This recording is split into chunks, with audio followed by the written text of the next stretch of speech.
Alors le chrétien la dîme. 2 Corinthiens 9, 7, que chacun de vous donne comme il a résolu à son cœur, sans tristesse ni contrainte, car Dieu aime celui qui donne avec joie. Alors, on parle plusieurs fois de la dîme dans l'Ancien Testament. Généralement, on se pose la question, est-ce que la dîme est biblique? Oui, la dîme est biblique. Pourquoi? Parce que la dîme est traitée dans la Bible. Donc, la question de biblique ou pas, ça ne se pose pas. La Bible est biblique. Donc, ce n'est pas une invention d'un courant évangélique, des protestants ou d'autres courants chrétiens. C'est biblique. Donc, on parle beaucoup plus de la dîme dans l'Ancien Testament. Dans l'Ancien Testament, surtout après que la loi ait été donnée. Alors, pour une meilleure compréhension, souvent, je vois certaines personnes qui abordent ce thème-là, qui disent parler la dîme, mais après sortent, vont hors sujet, ils traitent des offrandes. Il ne faut pas confondre la dîme et les offrandes. Les offrandes, c'est les offrandes, et la dîme, c'est la dîme. Alors, nous voulons voir d'abord la dîme dans l'Ancien Testament. C'est bon, tout le monde suit? La deuxième séance, il y aura des questions, hein, donc je veux que vous suivez. Si vous ne suivez pas, si vous ratez seulement une seule explication, ben, ce serait difficile un peu de comprendre. La dîme dans l'Ancien Testament, et nous voulons pas la dîme avant la loi. Si vous ne comprenez pas pourquoi on dit avant la loi, vous allez comprendre un peu plus tard. Non, dans l'Ancien Testament, mais bien avant la loi. Alors, la première personne qui a donné la dîme dans la Bible, c'est Abraham. C'est mentionné dans Genèse chapitre 14, verset 17 au verset 20. Et le texte d'Hébreu parle effectivement de cette histoire. Dans cette histoire, Abraham venait tout juste de remporter une victoire. Il est venu au secours de son neveu Lot et il a remporté donc une grande victoire. Et de retour de sa victoire, il va rencontrer un monsieur un peu mystérieux parce que c'est Melchisedec. Et Hébreu nous dit que ce Melchisedec-là, en fait, c'est la préfiguration de Jésus. Et quand Abraham rencontre ce monsieur-là, Abraham décide donc de prendre le 1/10, parce que dîme veut dire quoi? La dîme veut dire 1/10 de quelque chose. Amen. Donc il va prendre 1/10 de ce qu'il avait vu comme butin, parce que quand il est parti en guerre et dans sa victoire, donc il a ramené tout ce qu'il pouvait ramener. Donc certainement de l'or, des biens, et en tout cas tout ce qu'il devait ramener, puisqu'il allait attaquer c'était un roi, et il a pris donc ce qu'il a trouvé sur place. Donc il a donné le 1/10 de ce butin à ce monsieur qu'on appelle Melchisedec. Genèse 14, 17, 20. Après qu'Abraham fut revenu vainqueur de Kedorlaomer, oh Seigneur Jésus, et le roi qui était avec lui, le roi de Sodome sortit à sa rencontre dans la vallée de Chavé, qui est la vallée du roi. Melchisedec, roi de Salem, fit apporter du pain et du vin. Il était sacrificateur du Dieu très haut. Il bénit Abraham et dit, béni soit Abraham par le Dieu très haut, maître du ciel et de la terre. Béni soit le Dieu très haut qui a livré tes ennemis entre tes mains. Et Abraham lui donna la dîme de tout son butin. Alléluia. Donc, du butin qu'il avait eu, il va prendre le 1/10 et il va remettre à Melchisedec. Hébreu reprend cela. Hébreu reprend cette histoire. On ne va pas à cause du temps. La Bible dit que, en effet, Melchisedec, roi de Salem, sacrificateur Dieu très haut, qui alla au devant d'Abraham lorsqu'il revenait de la défaite des rois, qui le bénit et à qui Abraham donne la dîme de tout, qui est d'abord juste, etc., etc. Donc ce texte-là confirme qu'Abraham a donné la dîme. Donc c'est le premier à donner la dîme. Lorsqu'Abraham donne la dîme, il n'y a aucune loi qui exige qu'il parle la dîme. Donc on a l'impression que c'était une inspiration qu'Abraham a eue. Il n'y a aucune loi, il n'y a aucun texte, il n'y a aucune recommandation. On ne dit même pas comment il faut faire. Donc Abraham a eu l'inspiration de donner la dîme. Alléluia. Donc il n'y avait aucune loi. Et donc Abraham a vécu près de 175 années. Ah oui. Quand vous lisez la Bible, les premiers hommes ont vécu très longtemps. Je pense que le plus vieux de la Bible a près de 900 ans. C'est au fur et à mesure que les années ont diminué. Donc, près de 175 années, Abraham n'a offert la dîme qu'une seule fois, d'après les textes bibliques. C'est le seul texte de la Bible où on dit qu'Abraham a donné la dîme. On ne dit pas qu'il a redonné une autre fois. Alléluia. Donc, il a donné une seule fois. Et Abraham l'a donné librement. Personne n'a obligé. Il n'avait aucune recommandation. C'est-à-dire qu'il n'y avait aucune loi. La loi n'était pas encore là. La loi ne disait rien sur la dîme. Abraham l'a donné personnellement et de façon volontaire. Amen. Ok. La deuxième personne qui a donné la dîme dans la Bible, c'est Jacob. Et quand Jacob donne la dîme comme Abraham, il n'y a aucune loi qui parle de la dîme. Ça n'y a aucune recommandation. Voilà pourquoi on dit avant la loi, il n'y avait encore aucune loi. Il n'y a aucune loi qui disait que non, tu veux prendre ceci, tu veux faire cela. C'est par inspiration. Jacob, dans ce texte, on ne dit même pas que Jacob a donné la dîme. Jacob a fait une promesse de dîme. Jacob, c'est le petit-fils d'Abraham. Voilà. Jacob fit un vœu en disant, si Dieu est avec moi et me garde pendant ce voyage que je fais, s'il me donne du pain à manger et des habits pour me vêtir, et si je retourne en paix à la maison de mon père, alors l'Éternel sera mon Dieu. Cette pierre que j'ai dressée pour monument sera la maison de mon Dieu. Je te donnerai la dîme de tout ce que tu me donneras. Il fait une prière. Il dit, si Dieu, tu m'exauces, si je vois ton intervention, je vais te donner la dîme de ce que j'ai. Alléluia. Là encore, Jacob parle la dîme sans aucune loi. La Bible ne dit pas qu'Abraham a enseigné ça à ses enfants. On ne dit pas aussi qu'Abraham n'a pas enseigné. Mais on voit Jacob qui donne la dîme, librement, volontairement. Et on ne dit pas que Jacob a encore donné la dîme une autre fois. Ou Jacob a fait la promesse de la dîme une autre fois. Tout ceci, c'est avant la loi. Alléluia. Donc, avant la loi, il n'y a que ces deux exemples-là qui sont mentionnés dans la Bible comme ayant donné la dîme. Alors, plusieurs personnes prennent ces exemples pour prouver que la dîme est donc antérieure à la loi. Oui, la dîme est antérieure à la loi. C'est-à-dire quand les premières personnes qui ont commencé à donner la dîme, c'était avant que la loi n'intervienne. On va parler, si vous comprenez encore l'histoire de loi là, on va expliquer ce que c'est. Donc, pour eux, ils estiment que c'est applicable à tous les croyants. On va bien comprendre. Alors, donc, ces deux récits-là, qu'est-ce qu'on retire de ces deux récits? Qu'ils ont donné, Abraham comme Jacob, la dîme qu'une seule fois. On ne va pas qu'il y a une répétition. Amen. À des occasions spécifiques. C'est à des occasions spécifiques. Il n'y a pas eu, on ne nous a pas donné, on ne nous a pas obligé. C'est à des occasions spécifiques. Abraham après une victoire et Jacob promet la dîme si Dieu intervenait en sa faveur. Alléluia. Et de façon volontaire. Il n'y avait aucune loi, il n'y avait aucune obligation. Voilà pourquoi on parle de la loi. Avant la loi. D'ailleurs, ils n'en ont pas fait une institution. Ils n'ont pas recommandé à leurs descendants de faire. Il n'y a aucune, ils n'ont pas dit, bon, comme on a donné la dîme, vous aussi, vous donnerez la dîme. Ils n'ont pas fait une recommandation. Alléluia. Donc, après, mais il faut vous souvenir que lorsque Dieu parlait encore à Abraham, Dieu n'avait pas encore un peuple. Dieu parlait avec Abraham. Le peuple d'Israël n'était pas encore là. Donc, Dieu parlait des individus. Il n'y avait pas encore une nation. Mais Dieu va donc faire la promesse à Abraham d'une nation. Et une nation va descendre d'Abraham. Et ce qu'on appelle le peuple d'Israël. Et cette nation-là va devoir s'organiser. Et quand la nation s'organise, vous savez que toute nation s'organise autour de la loi. Alléluia. Là où il y a les hommes, il y a des lois, des règlements. Au travail, il y a un règlement. Partout, il y a des règlements. Et dans notre pays, nous avons des lois. Il y a des lois qui nous disent, comment chacun doit se comporter.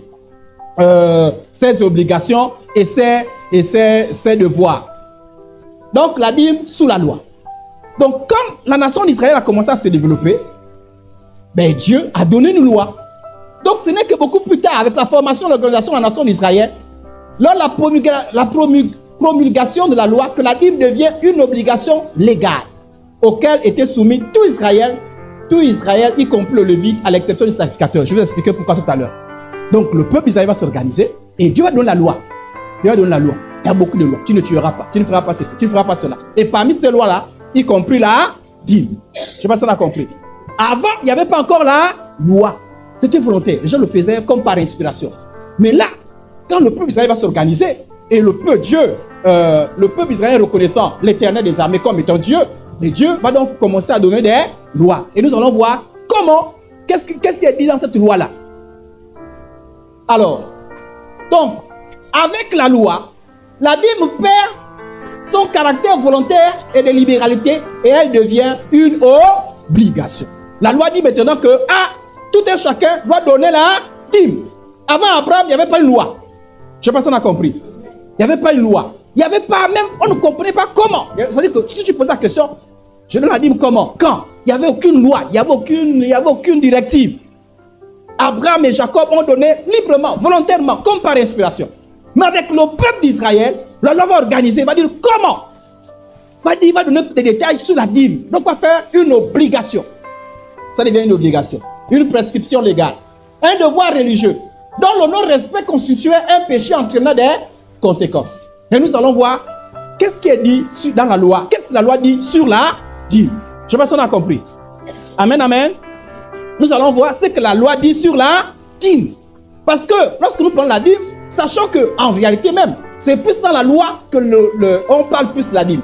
Donc si vous voulez étudier la dîme, c'est dans la loi qu'il faut partir.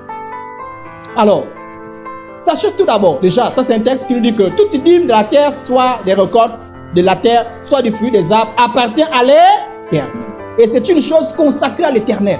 Dis non, Dieu va instituer la dîme. Et dit la dîme, le dixième de ce que vous avez, de ce que vous aurez, soit de la terre, soit donc les produits agricoles, soit de l'élevage. Mais ça appartient à Dieu. Ça appartient à Dieu. C'est une loi. C'est une loi. Alors, je vous pose une question. Est-ce que vous savez, beaucoup de gens qui parlent de la dîme ne savent même pas qu'il n'y a pas qu'une seule dîme dans la loi. Il y en a 4 dîmes. Alléluia. Vous saviez qu'il y avait 4 sortes de dîmes? Ah, maintenant je vous informe. Il n'y a pas qu'une seule sorte de dîme. Il y en a 4 sortes de dîmes. Parce que ces dîmes ne fonctionnent pas de la même manière. Or, quand vous parlez de la dîme, vous ne pensez qu'à une sorte de dîme. Et vous la pensez telle qu'elle est pratiquée aujourd'hui. Donc nous allons voir. Donc quand quelqu'un dit je donne la dîme, tu donnes quelle dîme? Il y en a 4 sortes de dîmes. Et nous allons voir les 4 sortes de dîmes. Et nous allons voir un peu les détails par rapport à ces 4 sortes de dîmes. Je vous ai dit, vous suivez, non? Tout le monde suit? Amen, amen. Ok. Donc la dîme faisait donc partie des commandements de la loi de Moïse. En effet, la loi de Moïse mit alors 4 sortes de dîmes. La première dîme, c'était la dîme, la dîme dite des Lévites. On va expliquer tout à l'heure. Parce qu'on va expliquer toutes ces dîmes-là. La deuxième dîme, c'est la dîme des festivités. Bon, des Lévites, parfois on appelle ça la dîme sacrée. Parce que c'était donné à des personnes qui étaient consacrées au culte. La dîme des festivités, on va expliquer tout à l'heure. La dîme des pauvres, donc des indigents. La dîme de la dîme. Il y a ce qu'on appelle la dîme de la dîme. La dîme qui était versée au sacrificateur. Donc, 4 sortes de dîmes. Et pour le prouver, nous allons partir des textes bibliques. Amen, amen. Alors, première sorte de dîme, la dîme des Lévites. Alors, qui sont les Lévites? Sachez que le peuple d'Israël avait 12 tribus. Et parmi ces tribus, il y avait la tribu de Lévi. Et Dieu avait choisi la tribu de Lévi pour que cette tribu-là serve au temple. N'importe qui ne servait pas au temple. Aujourd'hui, on dit, bon, chacun de vous fait quelque chose à l'église. Ce n'était pas comme ça à l'époque. Ce n'est pas n'importe qui venait faire n'importe quoi à l'église. Il n'y avait que les Lévites. Je ne sais pas si on a compris. Amen, amen. Voilà. Donc, si tu n'étais pas Lévite, ce n'est pas la peine de penser que tu as servi au temple. Donc, c'est les Lévites qui servaient au temple. La tribu de Lévi. Et dans cette tribu-là, il y a la descendance, la maison d'Aaron. Parce que dans chaque tribu, il y a des maisons. Dans cette tribu-là, il y avait des maisons d'Aaron. Et de cette maison-là sortaient les sacrificateurs. Donc, tous les sacrificateurs étaient des Lévites, mais tous les Lévites n'étaient pas des sacrificateurs. Je ne sais pas si on a compris. La tribu de Lévi. Et dans cette tribu-là, les Lévites servaient au temple. Mais attention, il y a des gens qui étaient un peu plus spécifiques. C'était comme des prêtres. Un peu comme nous sommes tous là. On est tous là, mais il y a des pasteurs. Je ne sais pas si on a compris. Voilà. Imaginez que nous tous là, on fait partie de la tribu de Lévi. Et les pasteurs sont des sacrificateurs. C'est juste une image, hein, mais qui ne colle pas trop. C'est juste pour essayer de comprendre. Donc, c'était les Lévites. Et Dieu, comme eux, écoutez bien, parce qu'ils servaient au temple, Dieu avait demandé qu'ils ne soient plus dans les champs, qu'ils ne fassent plus beaucoup d'autres choses pour ne pas être distraits. Voyez un peu? Donc, déjà, pardonnez pour mon retard, hein, vous voyez, j'ai dû travailler avant de venir ici. Mais Dieu ne voulait pas ces choses-là. C'est-à-dire qu'on s'embrouille d'abord. Dieu voulait que des gens qui soient là consacrés rien qu'à tout ce qui est affaire du culte. Ben, il a consacré les Lévites. Donc, eux, ils ne devaient pas faire des chants. Ils ne devaient pas être là en train de faire l'élevage. Non, ils ne devaient pas travailler. Leur travail, c'est tout ce qui a rapport avec le temple. Alors, Dieu, pour qu'ils ne meurent pas de faim, pour prendre soin d'eux, va donc exiger du peuple d'Israël que l'on verse des dîmes pour eux. Alléluia. Voilà pourquoi on dit la dîme des Lévites. Nous le savons, c'est Nombre chapitre 18, le verset 20 au verset 24. L'Éternel dit à Aaron, tu ne posséderas rien dans leur pays. Je ne sais pas si on a compris. Il dit Aaron, puisque Aaron était la tribu de Lévi. Tu n'as pas besoin de terrain, pas besoin de boulot. Il n'y a rien à faire. Tu n'as rien à faire. Rien à faire. Et il n'y aura point de part pour toi au milieu d'eux. Donc ne cherche même pas à discuter la terre que non, j'ai fait le champ. Tu ne feras pas de champ. Ton travail, c'est seulement travailler à la maison de l'Éternel. l'Éternel. C'est moi qui suis ta part. On dit, mais moi, tu me dis qu'il n'y a rien, mais je fais comment pour... Il dit, c'est moi qui vais m'occuper de toi. Comment? Mais j'ai demandé au peuple d'Israël de m'apporter les dîmes. La dîme là, c'est pour moi. C'est pas pour toi, c'est pour moi. Maintenant, c'est moi qui va prendre. C'est-à-dire, quand tu n'apportes ça pour moi, ben, je vais te donner ça. Est-ce qu'on a compris? C'était pas pour Aaron, c'était pas pour les Lévites, c'était pour Dieu. Mais comme ceux-là, ils étaient consacrés, ils ne pouvaient pas travailler, ben Dieu dit, bah écoute, je vous fais vivre avec ma dîme. C'est moi qui suis ta part et ta possession au milieu des enfants d'Israël. Je donne comme possession au fils de Lévi, fils de, qu'on appelle les Lévites, d'accord? Toute dîme en Israël pour le service qu'ils font, le service d'attente d'assignation. Donc, leur donnait pourquoi? Parce que c'était consacré, ils ne faisaient plus les champs, ils ne faisaient plus rien. Donc, s'ils ne font rien, bon, s'il n'y a pas les Lévites, le peuple, parce que le peuple, il y a certaines choses qu'occulte au temple, d'abord, la quasi-totalité des choses hein, au niveau du temple, c'était fait par les Lévites. Donc, quand tu voulais faire certaines choses au niveau du temple, tu passais par les Lévites. S'il n'y avait pas les Lévites, il n'y avait pas le culte. Donc, le peuple a convié, Dieu a fait comprendre que vous avez besoin de Lévites pour que le culte fonctionne. Et comme vous avez besoin de Lévites, eux ils ne font rien, ben, vous m'apportez les dîmes qui m'appartiennent et moi, ces dîmes-là, vous donnerez ça aux Lévites. Donc, si les Lévites prennent les dîmes, ne soyez pas embêtés. C'est moi qui leur donne la permission de prendre cette dîme. Alléluia. Les enfants d'Israël n'approcheront plus de la tente d'assignation. Donc, les enfants d'Israël, ils n'ont rien à voir avec le temple. Quand ils viennent, ils s'arrêtent là à l'entrée. S'ils ont amené des sacrifices, vous prenez des sacrifices et vous faites ça à leur nom. Mais eux, ils ne font rien. C'est vous qui faites. C'est vous qui faites. Pas les enfants d'Israël. Alléluia. Donc, il y avait une dîme. Il y avait une dîme pour les Lévites. Et cette dîme-là était perçue et affectait à l'entretien, la nourriture des Lévites, comme compensation du fait qu'ils n'avaient reçu aucune part dans la distribution du territoire. Ainsi Dieu, donc ça j'avais expliqué. Ça c'est la première dîme. On est ensemble? Il y a une deuxième dîme. Ce n'était pas la seule dîme. Donc, quand quelqu'un dit je paye la dîme, toi tu payes quelle dîme? C'est bon, on a compris? Voilà. Alors, Deutéronome 12, verset 10 au verset 18. Alors, il y aura un lieu que l'Éternel, votre Dieu, choisira pour y faire résider son nom. Les enfants d'Israël sont allés en territoire, dans leur territoire, le territoire Canaan, où coule le lait et le miel. Et dans ce territoire, ils ont partagé et ils ont donné des noms à ce territoire-là. Et il y avait Jérusalem. Et Jérusalem, c'est à Jérusalem qu'on va construire un temple. Les enfants d'Israël n'avaient pas plusieurs temples, ils n'avaient qu'un seul temple. Et le temple était où? À Jérusalem. Et le temple était à Jérusalem, Dieu avait donné au peuple d'Israël cette fête obligatoire. C'est-à-dire, il y avait des festivités. Et c'est Dieu qui a dit, vous allez célébrer ça. Vous allez célébrer ça, il y a total 7 fêtes. Mais parmi ces 7 fêtes, il y avait 3 fêtes incontournables. C'est la fête de Pâques, la fête de Pentecôte. Mais Pentecôte, ce n'est pas comme Pentecôte que nous célébrons aujourd'hui. Il ne faut pas confondre la Pâque. Il y a la Pâque chrétienne et la Pâque qui vient de la Pâque juive. Il y a la Pentecôte juive et la Pentecôte chrétienne qui, à l'occasion de la célébration de l'effusion du Saint-Esprit. Donc, il y avait 3 fêtes. 3 fêtes. Et lors de ces 3 fêtes-là, les gens partaient de partout pour se rendre à Jérusalem. Donc, il y avait comme un pèlerinage. Je ne sais pas si on a compris. Amen, amen. Maintenant, on dit, alors il y aura un lieu que l'Éternel, votre Dieu, choisira pour y faire résider son nom. C'est là que vous présenterez tout ce que je vous ordonne, vos holocaustes, vos sacrifices, vos dîmes, vos prémices, les offrandes. Donc, à ce lieu-là, on amène aussi quoi? On amène aussi quoi? En dehors des offrandes, on apporte aussi les dîmes. Écoutez bien.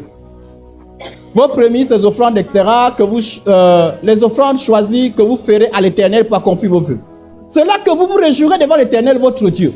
Vous, vos fils, vos filles, vos serviteurs, vos servantes, et le Lévite qui sera dans vos portes. Car il n'y a ni part ni héritage avec vous. On avait expliqué ça.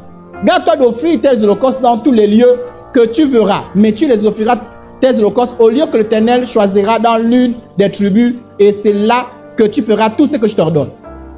Tu ne pourras pas manger dans tes portes la dîme de ton blé, de ton mou et de ton huile, ni les premiers-nés de ton gros et de ton menu bétail, ni aucune de tes offrandes en accomplissement d'un vœu, ni tes offrandes volontaires. ni tes prémices, mais c'est devant l'Éternel ton Dieu que tu les mangeras dans le lieu que l'Éternel ton Dieu choisira. Toi, ton fils, ta fille, ton serviteur et ta servante et le Lévite qui sera dans tes portes externes. Alors, on dit, écoutez bien, c'est devant l'Éternel ton Dieu que tu les mangeras. La dîme des festivités, c'est une dîme que la personne elle-même mangeait.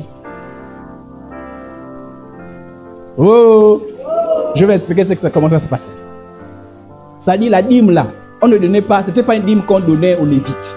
C'est une dîme que toi-même tu prenais. Tu la mangeais pas chez toi. Tu la mangeais pas n'importe où. Tu la mangeais là où le nom de l'Éternel réside. Donc là, il y a le temple. Donc, à Jérusalem. Donc, tu partais à Jérusalem avec ta dîme. Là, c'est une autre sorte de dîme. Et là-bas, ton fils, ta fille, ton serviteur, ta servante, c'est les Lévites. Vous mangez tous ensemble. Tu manges ta dîme avec les autres. Alléluia. Et au passage, la première dîme, comme la deuxième dîme, il n'y a pas d'argent à l'intérieur. C'était quoi? C'était le produit de la terre et le bétail. Est-ce qu'on a compris? Ok, on avance. On va expliquer davantage. Deutéronome 14. Tu verras la dîme, écoutez bien. Tu verras la dîme de tout ce que produira ta semence. Quoi c'est? Ta semence. Et de ce que rapportera ton champ chaque année. Et tu mangeras devant l'Éternel. Tu feras quoi? Tu prélèves la dîme et tu la manges devant l'Éternel. Devant l'Éternel. Ton Dieu, dans le lieu qu'il aura choisi pour faire résider son nom. La dîme de ton blé, de ton mou et de ton huile. Et les premiers-nés de ton gros et ton menu bé. Est-ce qu'on a compris? Ok. Afin que tu apprennes à craindre toujours l'Éternel, ton Dieu. Peut-être que lorsque ton Dieu t'aura béni. Écoute, voilà quelque chose, un détail que la loi de Dieu. Ça c'est la loi, non? Ça, on appelle ça la loi. Puisque Dieu dit comment les choses se passent. Oh, quand Abraham et Jacob m'ont donné, il n'y avait pas la loi. On ne leur disait pas, bon, ils nous connaissaient. Ils ont une inspiration, ils ont donné. Alléluia. Mais là, c'est la loi. Voilà pourquoi on dit, mais ce n'est pas la loi. Dieu dit. Ça, il n'y a plus, oh non, je veux. Ce n'est pas une histoire de tu veux, tu ne veux pas. C'est la loi. Alléluia. Regardez-nous aussi, on a choisi librement le jour de nos réunions, non? Mais imaginez que Dieu avait dit, les réunions d'enseignement, c'est seulement jeudi. Il ne faut pas bouder. Dieu a dit, c'est jeudi. Si tu ne viens pas, tu as péché. Si tu changes, vous avez péché. Non, nous, on a fait librement parce qu'il n'y a aucune loi qui nous l'exige. C'est bon, on a compris? Donc, quand Jacob et Abraham donnent la Bible, il n'y a pas de loi. Mais quand, à l'époque de Moïse, la loi vient. Dieu parle. La loi ne vient pas. Quand il y a la loi de Moïse, c'est que c'est par Moïse que la loi s'est fait connaître. Mais sinon, c'est Dieu qui a inspiré la loi. Alléluia. Et on dit, ça dit que lorsqu'ils allaient maintenant à Jérusalem, la dîme, la deuxième dîme là, lorsqu'ils allaient à Jérusalem, parce que dans la dîme, il y avait quoi? Les produits du sol, n'est-ce pas? Il y avait aussi les animaux, le bétail. Dieu dit, maintenant ça m'explique. Dieu explique quelque chose. Il dit, lorsque l'Éternel ton Dieu t'aura béni, le chemin sera-t-il trop long pour que tu puisses transporter tu amènes la dîme où? À Jérusalem. Mais la dîme là, c'est pas l'argent. Il y avait l'argent, c'est pas qu'il n'y avait pas l'argent. Écoutez bien, vous allez me voir que l'argent va intervenir. Mais comment? Pas par rapport à la dîme. C'est-à-dire que il y avait l'argent, mais Dieu dit c'est pas l'argent, c'est ton menu bétail, c'est ton menu bétail. Peut-être parce que la dîme c'est au dixième. Si tu as par exemple, je sais pas, 30 bêtes, la dîme c'est quoi? Ceux qui sont les matheux là. Et transporter tout ça là, pour aller manger à Jérusalem, c'est compliqué. Donc Dieu dit, si c'est difficile, à cause de ton éloignement, et puis celui qui est à côté de Jérusalem, c'est pas comme celui qui est loin. Quand on va à Libreville, celui qui est à Boué, c'est pas comme celui qui est à Lascaux-Ville. Hein? Amen, amen. Celui qui est à Toum, c'est pas comme celui qui est à Ndjolé. Donc les distances ne sont pas les mêmes. Et Dieu dit, plus la distance est longue, plus ça a des difficultés. Alors, c'est à cette difficulté, qu'est-ce qu'il faut faire? Parce que tu ne manges pas la dîme là ailleurs. Tu la manges où? À Jérusalem. À cause de l'éloignement, au lieu que tu auras choisi l'Éternel ton Dieu pour y faire résider ton nom, alors tu échangeras ta dîme contre l'argent. Qu'est-ce que tu fais? C'est-à-dire que, puisqu'on a dit que ce n'est pas l'argent au départ, c'est quoi? C'est le bétail et puis les produits du sol. Tu fais quoi? Tu les vends, n'est-ce pas? Et en retour, on te donne avec l'argent, tu voyages léger. Amen. Maintenant, quand tu arrives à Jérusalem, tu fais quoi? Tu tu serreras cet argent dans ta main et tu iras au lieu que l'Éternel ton Dieu aura. Là, tu achèteras avec l'argent tout ce que tu désireras. Des bœufs, des brebis, du vin, des liqueurs fortes. Tout ce qui fera plaisir, tu mangeras devant l'Éternel ton Dieu et tu te réjouiras. Toi et ta. Donc l'argent, c'était pas pour revenir. Non, l'argent, c'était juste, c'était stratégique. Je ne sais pas si on a compris. C'était juste pour te permettre de voyager léger. Et quand tu arrives, tu rachètes. Vous vous souvenez que Jésus a fouetté les gens qui vendaient au temple, non? Mais l'habitude est née de là. Puisque les gens savaient que les gens venaient avec l'argent. Et quand ils venaient là-bas, ils cherchaient à acheter les moutons. Donc eux aussi, ils se sont dit, au départ, c'était une bonne intention. On va faciliter les gens, l'autre qui viennent cocher les moutons, ils viennent venir, puisqu'ils doivent racheter les choses. Mais maintenant, eux, quand ils ont pris goût à l'argent, hey, maintenant, ils ont fait le même commerce. Jésus vient dire, non, ma maison, ce n'est pas une maison de commerce. Donc, c'est à cause de cette Bible que cette mauvaise habitude-là a commencé. Au départ, quelque chose de bien. Ça, quelque chose peut commencer bien. Mais si vous ne faites pas attention, ça peut des virgules. Alléluia. Donc, ça, c'est la Bible d'Éphèse qui que le propriétaire a dit manger avec les gens de son entourage. Deuxième Bible. Toi, quand tu donnes la Bible, tu donnes quelle sorte de Bible? On est ensemble? Amen. Mais ce n'est pas la seule Bible. Ce n'est pas les seules Bibles. Il y a une troisième Bible. C'est important de comprendre parce qu'on vous embrouille là. Je ne pas dit. Tu donnes quelle Bible? Il faut bien comprendre. Parce que quand tu sors là, tu comprends bien. Et tu sais ce que tu es en train de faire. Il y avait donc, et en plus, cette Bible-là était annuelle. C'était pas, en fait, je vous dis ça d'avance. Dans la Bible, il n'y a aucune Bible mensuelle. On a compris? Dans la Bible, il n'y a aucune Bible qu'on donnait par mois. Alléluia. Il n'y a aucune Bible. La Bible là, on donnait ça chaque année. Chaque année. On ne donnait pas ça chaque mois. Il n'y a aucune Bible qu'on donne chaque mois. Cette Bible là, on la prélevait quand? Chaque année. Même la première Bible qu'on a vue, on va revenir tout à l'heure sur les périodicités. Même la première Bible, on l'a donnée chaque année.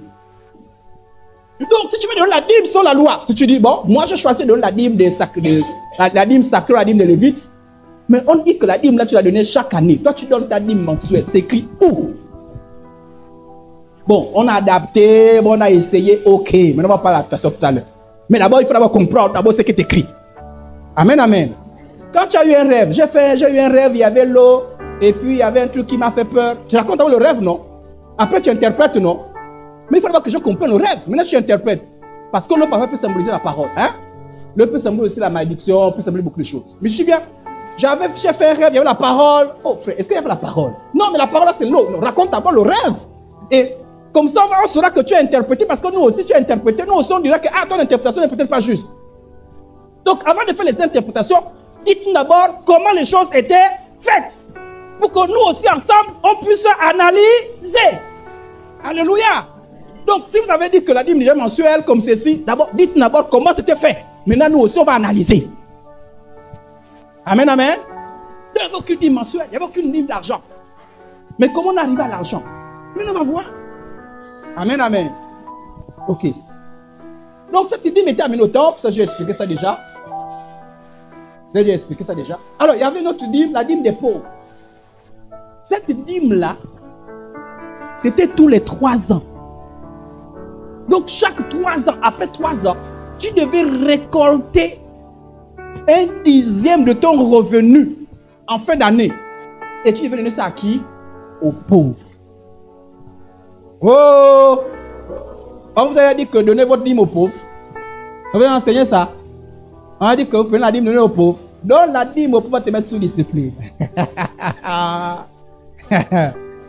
Amen, amen. Mais dans la loi, c'est écrit dans la loi. Dans la loi, il y avait une dîme qui était donnée aux pauvres. C'est écrit où? Allons-y. Deutéronome 14, verset 17, verset 27, verset 29. Tu ne délaisseras point le lévite qui sera dans tes portes. On a déjà vu. On ne doit pas le laisser, on doit lui verser une dîme. On a déjà vu ça, non? Ça, c'est la dîme annuelle. D'accord? Quand il n'a ni pas ni héritage avec toi, au bout de 3 ans, maintenant c'est une autre dîme déjà. Au bout de 3 ans, au bout de combien de temps? Au bout de combien de temps? Tu sortiras toute la dîme de tes produits pendant la 3e. On n'a même pas dit que tout, ça dit que tu ne dis non pas la dîme de 3 ans. Ça dit que c'est la 3e année là que tu fais une dîme. C'est bon, on a compris? Donc, tu la déposeras dans tes portes. En fait, j'imagine un peu la scène, c'est-à-dire que tu les poses devant toi. Dans tes portes. Alors viendra le Lévite, qui n'a ni part ni héritage avec toi. L'étranger, l'orphelin, la veuve, qui seront dans tes portes. Ils mangeront et se rassasieront, afin que l'Éternel ton Dieu te bénisse dans tous les travaux que tu entreprendras de tes mains.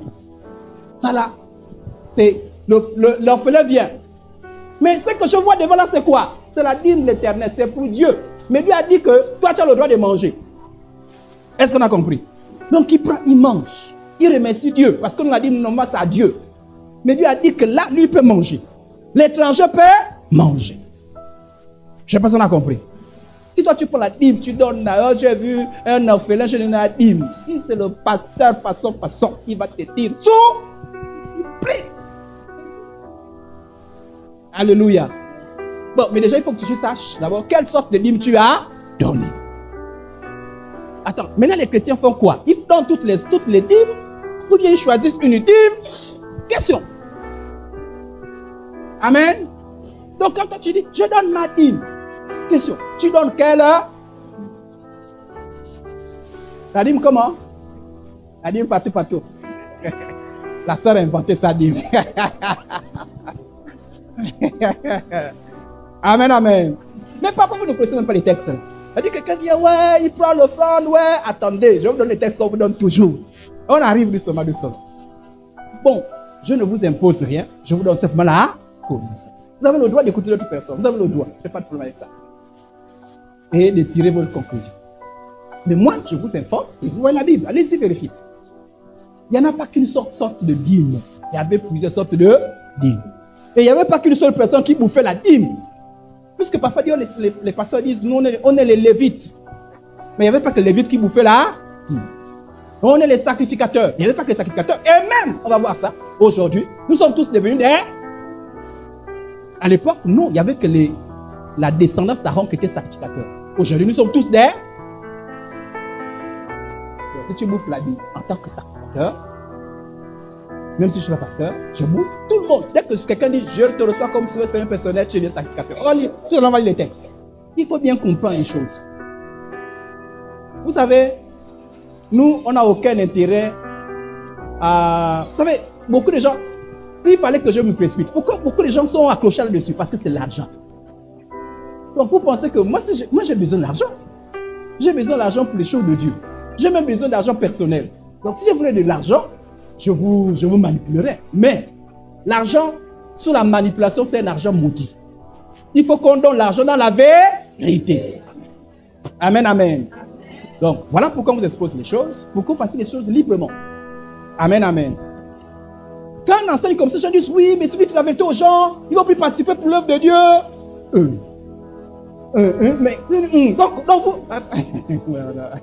Donc, vous donnez pas parce que vous êtes forcé, quoi. Vous ne donnez pas par amour pour Dieu. Hein? Vous savez, vraiment, c'est à cause de ça que parfois les pasteurs manipulent les gens. Mais ce n'est pas vrai. Depuis que moi je suis au courant de ça, je donne mon argent à Dieu. Est-ce que j'ai besoin de la commission? Non, c'est pour la liberté. Bon, avançons d'abord. Avançons. Donc la dîme des pauvres.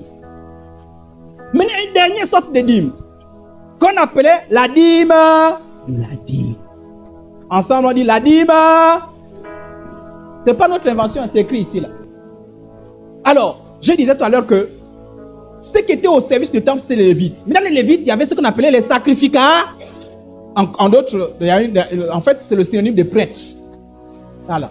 Si Dieu permet, on parlera du sacerdoce. Ça, c'est un bon enseignement. Si quand le juge dit enseignement sur le sacerdoce, soyez là. Il faut bien comprendre les choses. Amen. Donc, au milieu des Lévites, il y avait donc les prêtres. Donc, les sacrificateurs. Alors, tout à l'heure, qu'on a parlé de la première dîme, c'est la dîme qu'on donnait aux Lévites. Pas les sacrificateurs, hein, on donnait aux Lévites. Alors, mais cette dîme-là, c'est quoi? Ça, je l'ai expliqué, c'est des choses. Nombre 18, verset 25, le verset 32. L'Éternel parle à Moïse et dit, tu parleras aux Lévites. Tu parles à qui? Est-ce que maintenant on parle à tous les enfants d'Israël? On parle à qui? Ah, là, Dieu ne s'adresse pas à tous les enfants d'Israël. Dieu s'adresse seulement aux... La dîme là, ce sont les Lévites qui doivent verser cette dîme. On a compris? Ok. Tu parleras aux Lévites et tu leur diras, lorsque vous recevrez des enfants d'Israël la dîme, donc dis aux d'Israël, eux, ils reçoivent sur la dîme des enfants d'Israël chaque année. La première dîme qu'on a vue. Voyez, non? Lorsque vous recevez la dîme chaque année, que je vous donne de leur part comme votre possession, vous en prélèverez une offrande pour l'Éternel, une dîme de la... Vous recevez la dîme et vous faites aussi une dîme dans la... Et la dîme là part où? Chez les sacrifices. Je ne sais pas si on a compris. Imaginez par exemple que les diacres, les anciens sont les lévites. C'est juste une image, hein? Et les pasteurs sont les sacrificateurs, d'accord? Donc vous venez, vous versez l'argent chez les diacres. Voilà, 10%. Et aussi prennent les 10%, ils versent chez les pasteurs. Donc ça fait comme ça. Amen. Donc même les lévites versaient donc les dîmes. Amen. Mais ils gagnaient, puisqu'ils ne travaillaient pas, ils gagnaient l'argent là où c'est. Mais à partir de leur dîme. Donc ils prélevaient la dîme qu'ils versaient au sacrifice. Mais lui, du coup, lui ne versait plus rien puisque c'est la dernière personne. Donc lui, voilà pourquoi il ne versait pas la dîme. Il reçoit seulement. Amen. Que je vous donne donc une dîme, la dîme, et votre offrande vous sera comptée comme le blé qu'on prélève de l'air et comme le mou qu'on prélève la cure. C'est ainsi que vous plairez une offrande pour l'Éternel sur toutes les dîmes que vous recevez les enfants d'Israël. Et vous donnerez au sacrificateur Aaron, ainsi de suite. Donc Aaron n'était pas le seul. Donc on devait donc leur donner cette dîme-là. Et cette dîme-là était déposée où? Quand les Lévites prélevaient la dîme-là, qui devait donner la dîme-là, c'est qui? Ce sont les... Est-ce que c'est tout le peuple d'Israël? Et quand ils prenaient cette dîme-là, suivez-moi bien, on est ensemble? On est ensemble? Oh! Le peuple d'Israël vient donner la dîme aux Lévites. Amen. Les Lévites prélèvent dans leur dîme là une pour le sacrificateur. Mais quand ils prélèvent c'est pour le sacrificateur, ils viennent déposer ça où? Ils vont déposer ça dans le temple, dans un endroit qu'on appelait la maison du trésor, c'était quoi? C'était pas le temple. C'était une salle où on déposait tout ce qu'on avait prélevé, la dîme de la... On est ensemble? On est ensemble? Les sacrificateurs fils d'Aaron seront...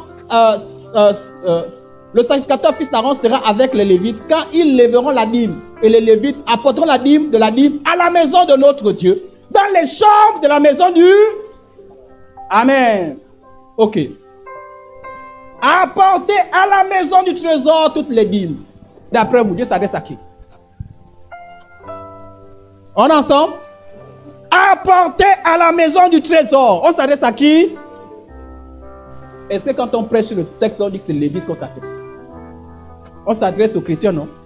Vous n'apportez pas la maison du... Est-ce que le texte là parle des chrétiens? Enfin, je parle parce que j'en fais l'application. Hein? De toute façon, on ne parle même pas des chrétiens là.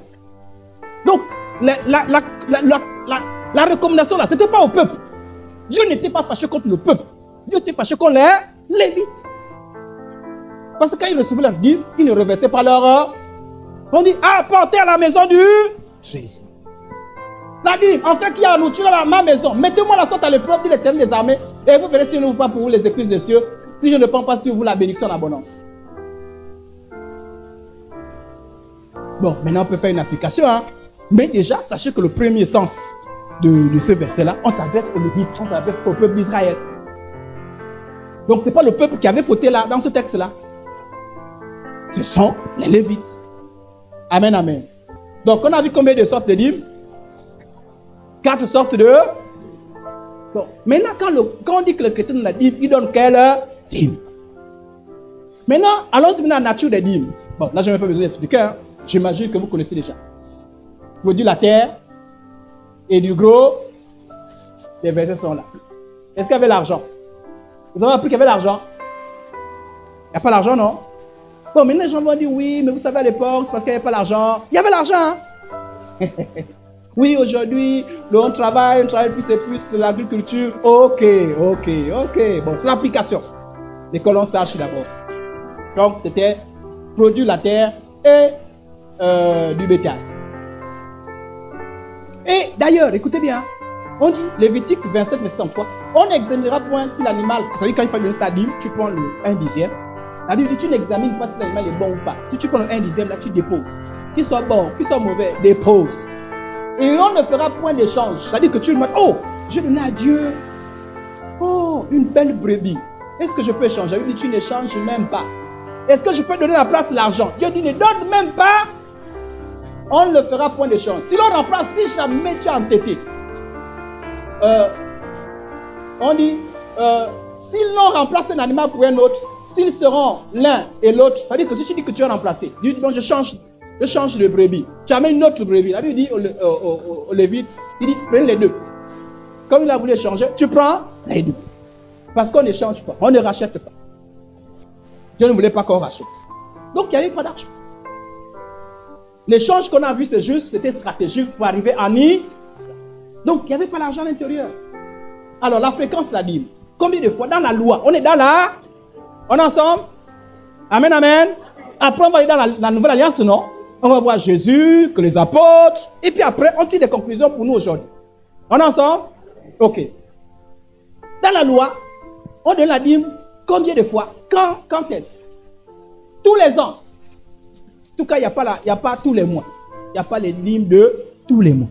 Mais qui a eu l'inspiration de faire la dîme tous les mois? Je ne sais pas. Allez-y demander ceux qui enseignent ça. Amen, amen. C'était tous les ans. Deutéronome 14, verset 2. Tu verras la dîme de tout ce que tu produiras. Tu peux dire que de ce que produira ta semence et tu rapporteras ton champ chaque année. Sauf la 7e année. Parce que la 7e année, on laissait les terres se reposer. C'est-à-dire, c'est une probabilité. Comme la terre se reposait, il n'y avait plus de quoi donner la dîme. Amen. Voilà. Mais sinon, de façon générale, c'est chaque année. Mais il y avait aussi la 3e année, la dîme des pauvres qu'on a vu par exemple. C'était chaque année, par exemple, c'est la dîme des Lévites. 3 ans, c'est la dîme. Il y avait 2 dîmes qui se faisaient chaque année. La 3e année, c'est la dîme des pauvres. Donc, on a vu que c'était chaque 3 ans. C'était pas chaque année, c'était chaque 3 ans. Amen. Ok. Alors, vous devez comprendre ceci, frères et sœurs en Christ. Est-ce qu'il est interdit à un chrétien de dire que, bon, je donne 10% de mon salaire? Non, ce n'est pas interdit. Mais il faut que tu le fasses dans la liberté. C'est-à-dire pas selon les prescriptions. Parce que si tu rentres, parce que si tu le fais, ça veut dire que c'est quelque chose de volontaire, comme a fait Abraham. Si tu n'as pas pu donner, ça n'a pas pu. Si tu as pu donner, c'est libre. Hein? Quand Abraham a donné la dîme, il n'y avait aucune contrainte. Je ne sais pas si on a compris. Il n'avait pas, bon, chaque année, non. Il a donné ça librement. Et on a ne s'est même pas répété. Allez. Pourquoi? Sachez-le. La dîme fait partie de la loi. Je vais encore bien expliquer ça tout à l'heure. La dîme fait partie de la loi de Moïse. Amen, amen. Et dans la loi de Moïse, écoutez le principe. Si tu ne donnais pas, lorsque tu auras achevé de lever toute la dîme, tu diras à l'Éternel ton Dieu. C'est-à-dire que lorsque quelqu'un donne la dîme, écoutez bien. Lorsque quelqu'un donne la dîme, j'ai sauté quelques versets pour aller vite parce que c'était long. Tu diras devant l'Éternel, donc tu peux aller lire ça, tous les versets à la maison. Tu diras devant l'Éternel ton Dieu, j'ai ôté de ma maison ce qui est consacré. La dîme était consacrée à... Alléluia. Ce n'était pas pour toi. Tout ce que tu avais 1/10 de ce que tu as à l'intérieur. Si tu touchais, tu avais des problèmes. Je sais pas si on a compris. Donc quand tu donnais ton argent, tu disais, pas l'argent. Quand tu donnais ta dîme, tu disais, oh Dieu, j'ai donné ma dîme, je suis libre, je n'ai pas. Voilà pourquoi on dit, j'ai ôté de ma maison ce qui est... J'ai ôté de ma maison ce qui est... À qui? À qui? À Dieu. Et je l'ai donné pour la dîme de Lévite, à l'étranger, à l'orphelin, à l'aveugle, selon tous les ordres que tu m'as prêts. Ces ordres-là sont prescrits où? Dans la... Amen, amen. Ok. Regarde ta demeure sainte. Maintenant, quand tu fais ça, tu dis, maintenant, Seigneur, tu vois, j'ai fait ça, non? Bénis-moi. Amen, amen. Là, il n'y avait pas de problème. Il n'y avait pas de problème. Mais si par négligence ou par désobéissance, tu ne payais pas ta dîme, tu t'es maudit. Un homme trompe-t-il Dieu? Car vous me trompez. Et vous dites, en quoi t'avons-nous trompé? Dans les dîmes et les souffrances. Vous êtes frappés par quoi? Vous êtes frappé par quoi? Et la Bible dit, dans ce premier mois, il y avait un principe malédiction. Tu ne donnes pas, tu es maudit. Voilà pourquoi c'est un pasteur vous prononce des malédictions. Et quand vous rentrez à l'intérieur, vous rentrez dans ces malédictions-là. Voilà pourquoi vous tremblez quand il n'y a pas la Bible. Parce que par le faut trembler. Parce qu'il n'y avait pas le choix. Tu donnes, tu es béni. Tu ne donnes pas, tu es maudit. Et en plus, il y a un problème dans la loi. Écoutez-moi bien maintenant. On est ensemble? Oh! Quand tu vas accomplir la loi, tu l'accomplis exactement comme Dieu l'a dit. Si tu changes, tu as des problèmes. Est-ce que j'ai vu le verset? Oh, comment je n'ai pas vu le verset? Je n'ai pas vu le verset. Je crois que moi je trouve le verset tout à l'heure. La Bible dit, si quelqu'un accomplit la loi, désobéit seulement comme contre un seul commandement, tu es coupable devant toute. Et tu vas accomplir la loi. Tu dis, si tu fais ce que la loi a dit. Si la loi a dit que ce sont les animaux, tu apportes les. Si tu es là, dit que ce sont les produits de la terre, tu apportes. Ça dit que tu fais. Voilà pourquoi on dit aux gens que, vous qui rentrez dans les choses de la loi, vous êtes capable de pratiquer exactement ce que fait la loi, ce que dit la loi. On est ensemble? C'est-à-dire que Jésus venu a dit, j'ai pitié de vous. La loi là, c'est compliqué pour vous. Je vous sors la loi. Vous dites, non.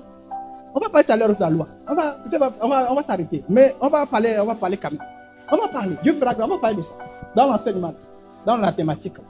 On dit que Dieu nous sort. Il va dire, c'est compliqué pour vous. Je veux la liberté. Vous dites, non, Dieu. Nous, on est dans la loi. Et quand vous venez dans la loi, vous faites vos choses à votre manière. Amen. Dans la loi, il a dit des pauvres. Depuis que tu as dit aux pauvres. Bon, tu vas me dire que tu ne donnes pas ça dans la loi. Mais tu donnes selon quoi? Peut-être comme Abraham. Oui, mais Abraham, c'est la liberté. Amen. Parce que le problème, c'est quoi? C'est qu'on vous enseigne la dîme selon la loi. Mais on ne vous enseigne pas selon toute la loi, comme la loi disait. Et vous avez l'impression que vous accomplissez la loi. Quelle loi? Voilà ce que dit la loi. Alléluia. Voilà ce que dit la loi. La manière dont vous faites la dîme là, c'est selon quelle manière?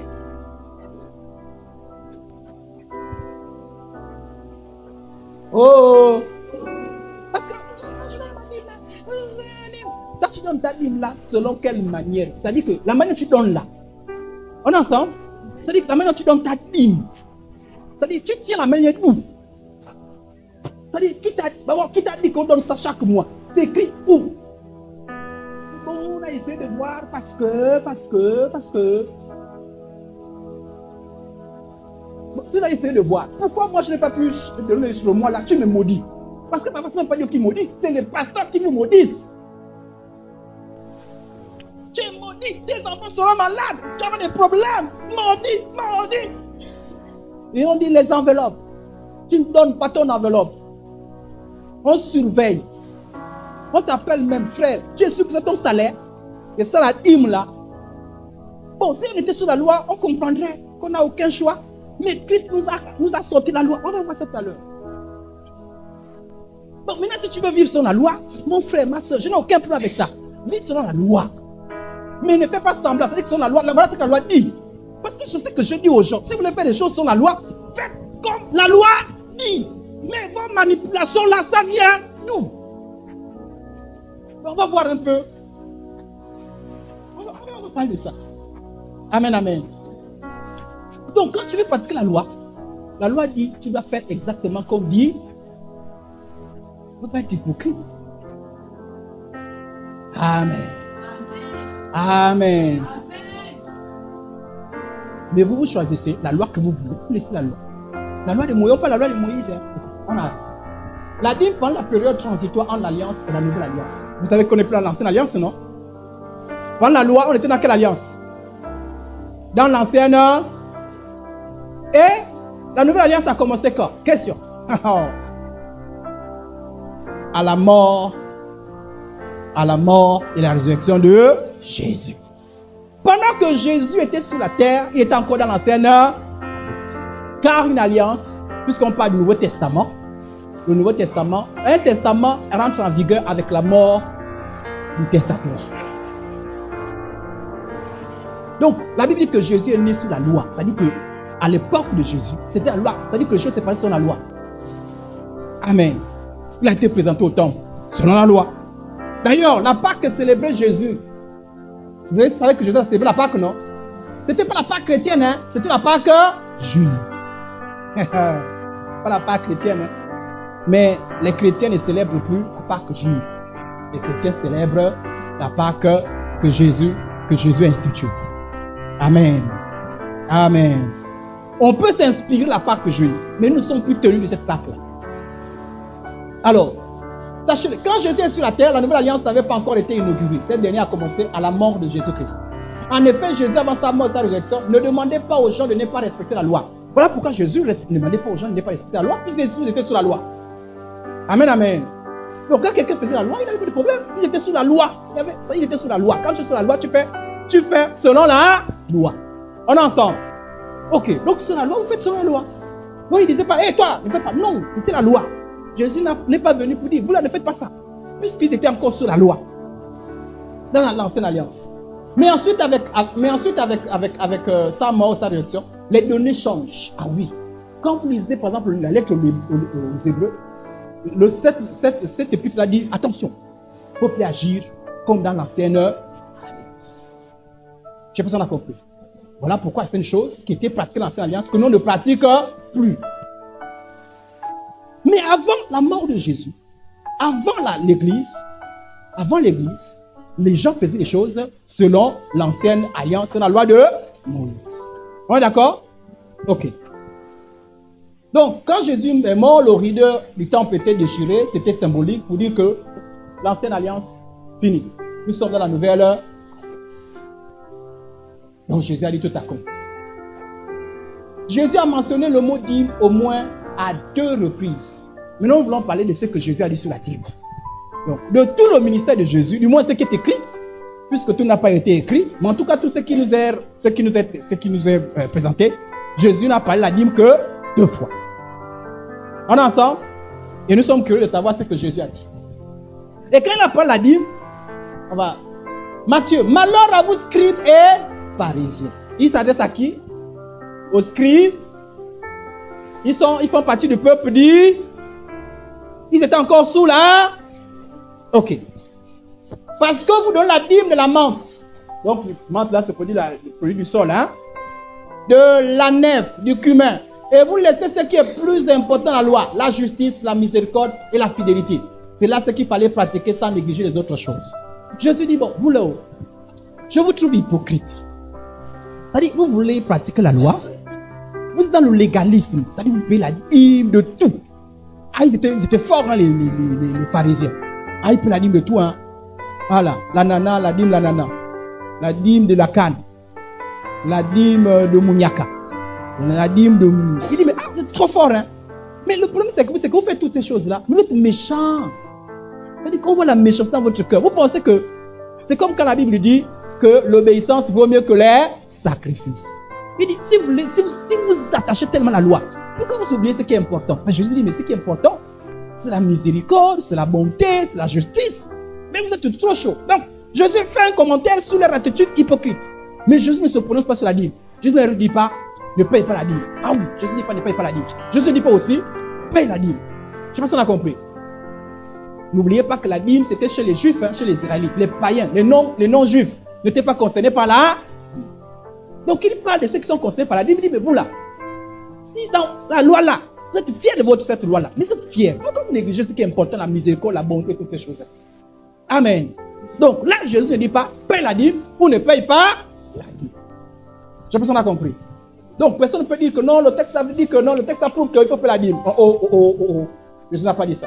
Quelqu'un peut aussi dire que le texte dit que non, il ne faut pas payer la dîme. Oh. Jésus n'a pas dit, paye, et Jésus n'a pas aussi dit, ne paye pas. Est-ce qu'on a compris? Le point principal de Jésus, c'est l'hypocrisie des gens qui payent la dîme. Ils ne s'attaquent même pas à la dîme, ils s'attaquent. Mais pourquoi Jésus ne parle pas de la dîme? Mais parce que sous la loi, c'est une obligation de payer la dîme. Je sais pas si on a compris. Jésus était sur la... Il sait que là, c'est la période, il faut payer la dîme. Mais s'attaquer, c'est pourquoi? On a encore pensé que le sacerdoce n'a pas encore changé. C'est le sacerdoce selon l'ordre d'Aaron, le sacerdoce lévitique. Ça n'a pas changé encore. C'est normal. Si nous aussi, on était sur le sacerdoce lévitique, on devait payer la dîme, on ne boude pas. Si on était sur la loi, on ne devait pas bouder. On devait seulement dire, ah, la loi dit cela. Mais le problème, c'est qu'on n'est plus sous la loi. Oh!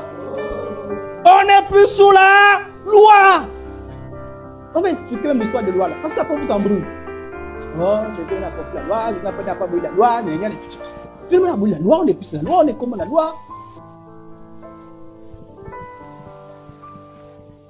En tout cas, le deuxième texte, c'est à peu près la même chose. Alors, je finis pour aujourd'hui. À vous expliquer la différence entre la loi et la grâce. Et la semaine prochaine, nous allons rentrer maintenant, c'est quoi l'histoire? L'église est arrivée là-bas comment? Nous, aujourd'hui, je vais vous présenter d'abord la Bible sur la loi. Maintenant, quand Jésus-Christ meurt, le jour de la Pentecôte, le Saint-Esprit vient. Quand Jésus-Christ meurt, on n'est plus sous l'Ancien Testament ou l'Ancienne Alliance. On est déjà dans le Nouveau Testament, dans la Nouvelle Alliance. Et le jour de la Pentecôte, l'Église est née. Donc l'Église naît, où c'est? Dans la Nouvelle. Amen, amen. Amen, amen. Et la Bible nous dit que le sacerdoce a changé. On va voir. On finit avec ce point. Au moment où le peuple d'Israël sortait, bon, je vais expliquer ça. Il y avait donné la loi, etc. Et d'abord, je vais expliquer un peu cette histoire de loi-là. Je veux dire que l'histoire, entre la différence entre la loi et la grâce. La nouvelle alliance, c'est la grâce. Ce n'est pas la loi. Alors, je vais expliquer un peu cette histoire de loi. La loi, on a dit c'est la loi de Moïse, non? Dans la loi de Moïse, écoutez-moi bien. Vous êtes des chrétiens. Là, je vous enseigne, là. Il y a beaucoup d'enseignements que je vous mets à l'intérieur et il faut grandir dans la maturité. Alors, dans la loi, là, il y avait plusieurs. C'est-à-dire que dans la loi, là, on dit qu'il y en a combien de commandements? Il y en a plusieurs commandements. Et certains rangent ces commandements en catégories. Il y en a certains qui ont trouvé 3 catégories, 4 catégories. Bon, mais principalement, c'est plus ces 3-là qu'on évoque. Il y a les lois qui étaient dites des lois morales. C'est quoi la loi morale? Donc, il y avait 3 catégories. C'est-à-dire que dans tous les commandements, on les a rangés. Il y a les commandements qui faisaient partie de la loi morale. Il y a les commandements qui faisaient partie de la loi cérémonielle. Et les commandements qui faisaient partie de la loi sociale ou civile. Je ne sais pas si on a compris. Il y en a d'autres qui ont dit, ah, il faut une autre catégorie des commandements qui parlent de la santé. Bon, la santé là, moi j'ai rangé ça dans ce qui est social ou civil. C'est bon? Ok. Alors, les lois, commençons par la loi morale. Ah, ok. Ok, loi morale. La loi morale, c'est quoi? Écoutez-moi. La loi morale, c'est, par exemple, les 10 commandements. Tu n'auras point d'autre Dieu devant ma face. Tu ne tueras point. Tu ne voleras point. Tu ne feras point d'image taillée. Ça, c'est la loi. On est ensemble? Amen, amen. Cette loi morale-là n'a pas été abolie. Je ne sais pas si on a compris. Cette loi morale, elle est éternelle. Tu ne tueras pas. C'était valable avant que Moïse donne sa loi. C'était valable pendant que Moïse donnait sa loi. Il ne fallait pas tuer. Et c'est valable même pendant l'église. Tu ne tues pas. Tu ne convoites pas. Cette loi-là n'a pas été abolie. Je ne sais pas si on a compris. Il ne s'agit pas de cette loi-là. Par contre, il y a une loi. Comment on sait toutes ces choses-là? C'est Hébreu qui nous explique ça très bien. Hébreu 9. Vous voyez, je parle d'Hébreu, on est revenu sur. La première alliance avait aussi des ordonnances relatives au culte. Des ordonnances relatives à. Donc, des commandements relatifs au culte. Comment on faisait le culte? Parce que quand on faisait des sacrifices, c'était un culte. Même la dîme, c'était aussi une forme de culte. La dîme faisait partie de la loi cultuelle. Donc la loi, on appelle ça comme la loi cérémonielle. Parfois on dit la loi cultuelle. Amen. Ou dans la loi sociale, on peut rentrer dans 2 catégories, mais pas dans la loi morale. La première alliance avait aussi des ordonnances relatives au culte et le sanctuaire terrestre. Alors, les lois cérémonielles là, ou les lois cultuelles là, c'était les lois par rapport à quoi? Elles étaient destinées au sacrifice. C'est-à-dire ça parlait comment on devait faire des sacrifices. Amen, amen. L'Holocauste, le sacrifice d'expiation, que vous ne connaissez même plus. Parce que c'est tellement des mots techniques là-bas. Pourquoi? Parce qu'on ne le fait plus. Sinon on tuait les moutons. Il y a quelqu'un qui tue encore les moutons ici. Mais pourquoi vous ne tuez pas les moutons? Oh! Pourquoi vous ne tuez plus les moutons? Ça a été Vous comprenez pourquoi? Si on devait continuer, si tu ne tues pas le mouton, si on était encore sur la loi là. Donc, à l'organisation et la célébration du culte, elle préfigurait la mort expiatoire de Christ qui a été fait justice pour nous. Les lois sociales, elles portent sur l'organisation sociale du peuple d'Israël. Par exemple, en Israël, il y avait une loi qui disait que dans la nation d'Israël, il fallait construire ce qu'on appelait les villes de refuge. C'est-à-dire si quelqu'un tuait quelqu'un par erreur, ben, il devait courir jusqu'à un endroit, dans une maison. La maison, on a appelé ça la maison de refuge. Dès qu'il rentre à l'intérieur, même si tu es en colère, tu n'as pas le droit de rentrer là-bas. Je ne sais pas si on a compris. C'est-à-dire si quelqu'un tuait par erreur, quand il rentre là-bas, c'est un peu comme certaines personnes disent quand tu rentres dans une ambassade, on n'a plus le droit de rentrer, non? C'était un peu comme ça là. Mais c'est une loi. Mais cette loi, on ne la pratique pas forcément ici chez nous. On peut s'inspirer, mais ce n'est pas pratiqué. Amen. Donc, il y avait des choses qui étaient relatives rien qu'au peuple d'Israël. Alors, la dîme, c'était quelle loi? La dîme, les quatre sortes de dîmes faisaient partie des lois sociales et cérémonielles, non culturelles. Oh, les lois culturelles étaient abolies. Ça veut dire que les lois qui avaient un rapport avec le temple ont été abolies. Et si ces lois ont été abolies, pourquoi elles ont été abolies? Mais parce que Christ les a accomplies. C'est-à-dire pourquoi? En fait, ces lois-là parlaient de Christ. Quand on sacrifiait le mouton, c'était pour dire que Jésus-Christ est venu mourir pour le salut des hommes. Je ne sais pas si on a compris. Quand on disait, puisque quand on rentrait dans le tabernacle, on se lavait. Il y avait ce qu'on appelait la cuve de rein. Il fallait te laver. C'était pour dire que quand tu viens enfant de Dieu, il faut te sanctifier. Or, Christ est mort pour que nous soyons déclarés saints. Donc, on a besoin de ces choses-là. C'est à cause de ça que toi, tu manges la tortue. Sinon, tu mangeais la tortue à l'époque. Tu étais impur. Vous savez ça, non? C'est à cause de ça que tu manges le saucisson. Sinon, dans la Bible, c'est interdit de manger le porc. Oh! Oui, dans la Bible, dans la partie de l'Ancien Testament. Vous savez ça, non? Parce que la Bible dit que ne mange pas le porc. C'est vrai. Mais pourquoi toi tu manges le porc? Parce que tu n'es plus sur la loi, cette loi-là. Cette catégorie de loi a été abolie. Or, la dîme fait partie de cette catégorie. Si la dîme fait partie de cette catégorie, pourquoi toi tu ne manges pas le... C'est-à-dire que tu manges le porc, mais tu me demandes en même temps, c'est-à-dire que tu prends, tu dis, porc, mange, mais la dîme, donne. Tokodo. Oh! Jésus est venu accomplir la loi. Oui. Par sa mort, la loi était accomplie. Et ils ne sont plus sous la loi. C'est parce qu'ils ne sont plus la loi qu'on ne couple plus les moutons. Amen, amen. Je vous ai souvent dit cela que sous la loi, toutes les filles qui ont les menstrues n'entraient pas dans le temple. Vous ne devez pas entrer. Mais pourquoi vous rentrez? Parce que la loi était abolie. C'est-à-dire que ce groupe de lois-là, c'était lié au culte. C'était le culte selon l'ancienne alliance. Ce culte-là, c'était des images. C'était pour enseigner. C'était pour dire que, il y a des choses qui allaient venir. Parce que si Dieu avait dit que ça venait plus que moi, les gens ne pouvaient pas comprendre. Donc, il fallait les enseigner un peu. Comme je l'ai dit la dernière fois, quand je dis à mes élèves, 1 moins 5, ça ne se fait jamais. Pour l'instant, ils ne comprennent pas. Après, on lui dit, on va le voir. Ça se fait. 1 moins 5 égale à moins 4. C'est le nombre négatif. Est-ce qu'on a compris? Donc on a enseigné doucement. Maintenant quand ce qui est parfait est venu, on a dit, les choses là, laissez ces choses. C'était des enseignements. Les menstrues ne suivent pas quelqu'un. C'était pour t'apprendre que dans la vie, il faut garder ton âme pure. Pour faire partie du peuple d'Israël, il fallait se faire circoncis. C'était pas un choix. Tu es un homme, tu te fais circoncis. Tu ne dis pas, moi je veux. C'était obligatoire. Et l'apôtre Paul dit, non, la circoncision ne compte plus. La circoncision ne compte plus. Tu te circoncis, ton cœur n'est pas circoncis, ça ne sert plus à rien. Mais pourquoi c'était là? Mais c'est juste pour te dire qu'il faut circoncire ton cœur. Est-ce qu'on a compris? Les ablutions, parce qu'il fallait quand tu allais au temple, il fallait un peu ce que font les musulmans. Il fallait laver le visage, le quoi? Voilà pourquoi quand Jésus est venu, il a mangé sans laver les mains. On a dit, oh non, c'était ses disciples. Hein. On a dit, oh, impur. Jésus dit, vous aussi. Qu'est-ce que c'est l'homme? Ce qui rentre dans la bouche, tu peux parler sur elle là. Ce qui sous l'âme, c'est quoi? C'est ce qui sort de votre bouche. Ce qui vient de votre cœur. Ce qui suit ton âme. Sinon, laver le manger, ça peut, à la limite, détruire ton corps. Mais l'âme là, ça ne détruit pas. Est-ce qu'on a compris?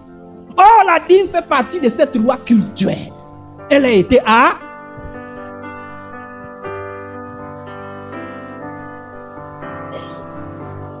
Maintenant, comment faire pour participer à l'église? Référez-vous à l'enseignement de dimanche.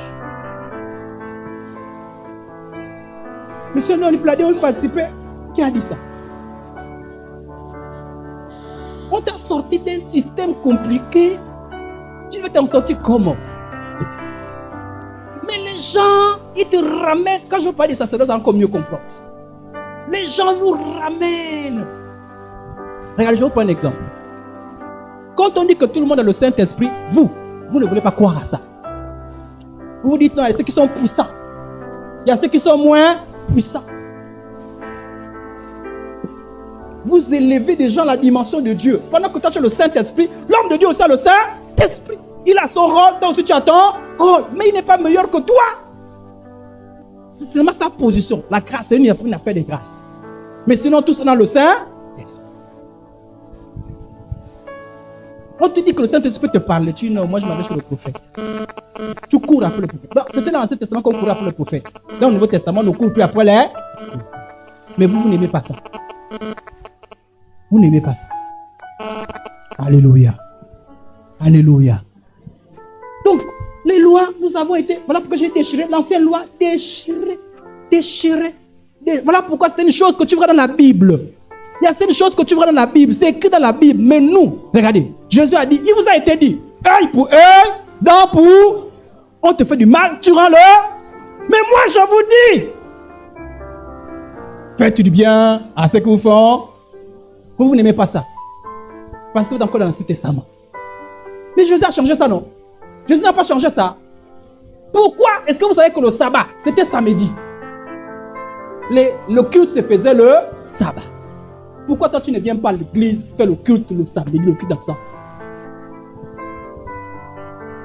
Regardez dans Matthieu 7e jour, et il faut le culte quand? Si on était encore sous la loi, vous faites le culte le dimanche. Vous êtes sous la malédiction. Mais pourquoi on fait nos cultes le dimanche et on croit qu'on est béni? Pourquoi? Parce qu'on n'est plus sous la loi. Ces lois-là, jeudi, mardi, c'était les lois liées au culte. Nous ne sommes plus sous ces lois. Alléluia. Voilà pourquoi la Bible dit qu'on n'est plus, la lune a fait ceci, à telle année. Nous ne sommes plus sous ces lois. C'est ces mêmes lois. La dîme faisait partie de ces lois. Alléluia. Toi tu dis non, je donne la dîme. Mon frère, ma soeur, si tu donnes ta dîme, tu es inspiré de quoi? La loi.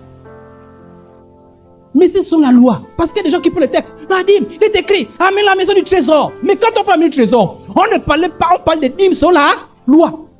Mon frère, donne la dîme sur la loi. Et donne 4 dîmes. 4, non, 3. Toi, tu es 3. Puis tu n'es pas lévite. Donne 3. Et puis d'ailleurs, où est le lévite? Le lévite dans l'Ancien Testament, c'est la famille de Lévi. Ils sont où? Tu as vu la famille de Lévi où c'est?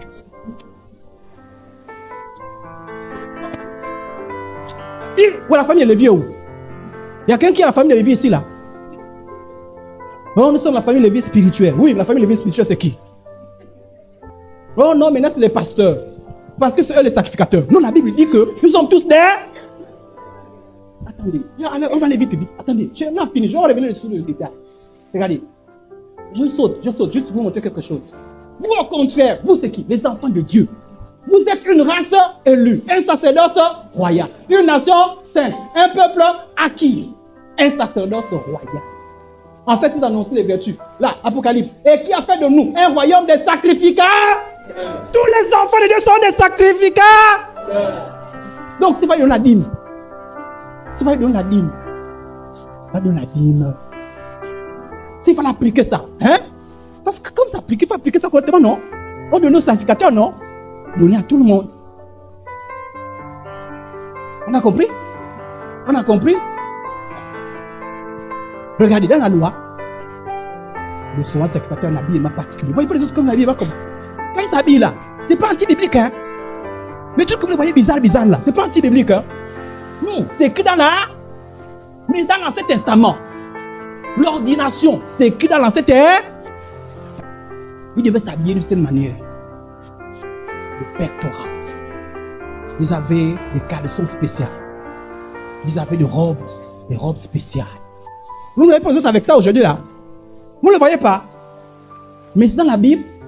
Mais le problème, pourquoi on n'est pas dans ça? C'est dans l'ancienne. Pourquoi ils devaient s'habiller comme ça là? Pour faire une distinction entre ceux qui sont hyper saints et les autres. Dieu ne parlait pas aux autres. Dieu parlait aux hyper saints. Jésus a dit, il n'y a plus de ça. Vous êtes tous des sacrificats. Voilà pourquoi quand vous voyez un pasteur qui est simple, qui vient avec vous, les autres, c'était mis à part. Voilà pourquoi les autres, ils aiment ça. Trafic d'influence. Vous êtes les laïcs. Nous, on est les saints. Dans la synagogue, c'était comme ça. Voilà pourquoi ils n'aiment pas la nouvelle alliance. Dans la nouvelle alliance, il n'y a plus de ça.